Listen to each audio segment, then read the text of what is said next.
in this country, we started off as a workers' movement, even before the trade unions, taking a political position. I mentioned Trinidad Working Men's Association, led by rank and file dock workers in 1919 and so on, and just before that. In the early 1920s, 1922-23, Captain Cipriani takes over the leadership of the TWA. Why?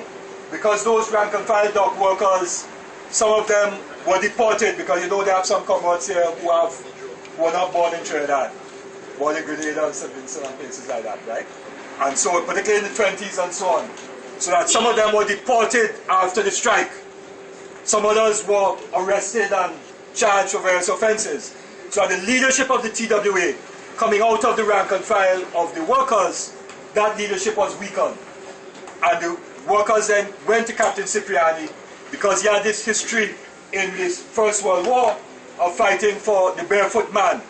Now, Cipriani was a white, a French Creole, cocoa estate owner, racehorse owner, so he was part of the ruling class in that sense then, the landowning and the rich.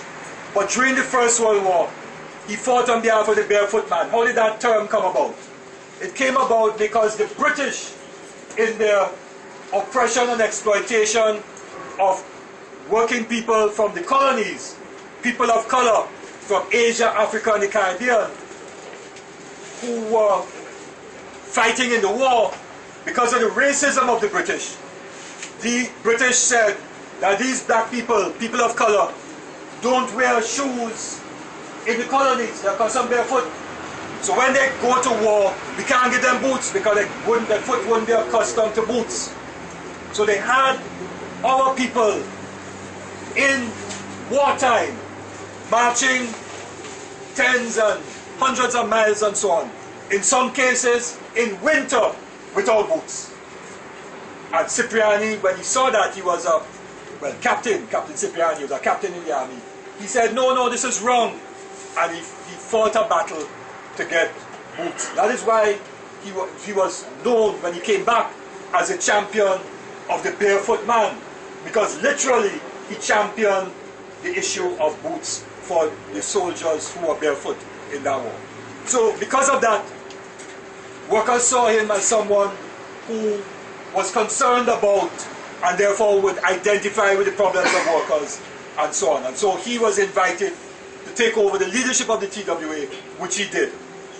And then, coming out of the 1919 strike, I mentioned the fact that we got limited right to vote. And in 1925, there was the first election, partial election for the parliament. Now, we were a colony, and the parliament that we had at the time was called the Legislative Council. We didn't have two houses of parliament like we have now. There was a single chamber called the Legislative Council. And in that Legislative Council, up to 1925, all the people who sat there were nominated by the governor. So the British colonial governor nominated everybody to sit in the Legislative Council. So the people who passed laws were all nominated by the governor.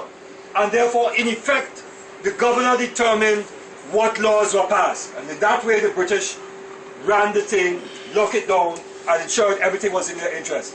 And to ensure that all the nominated people did what the governor wanted, the governor was also the speaker of the Legislative Council. So he appointed you, and then he sat as speaker to hear what you had to say, to make sure you said and voted according to what he wanted. After 1925, a minority of the seats in the Legislative Council went to people who were elected. But the people who were elected by people who, as I said, had property and so on. But Cipriani contested the 1925 elections together with other members of the TWA and therefore went into Parliament. In that period, they were able to get 4 pieces of legislation passed. The first, minimum wage, and governments talk about they're the first to do this, that and the other. The first minimum wage law was passed as a result of Cipriani in the Legislative Council agitating and so on, and that got passed. Second one was a ban on child labor. Third one was the first workmen's compensation. And the fourth one in 1932 was a trade union ordinance. So the first law that made trade unions legal was passed in 1932.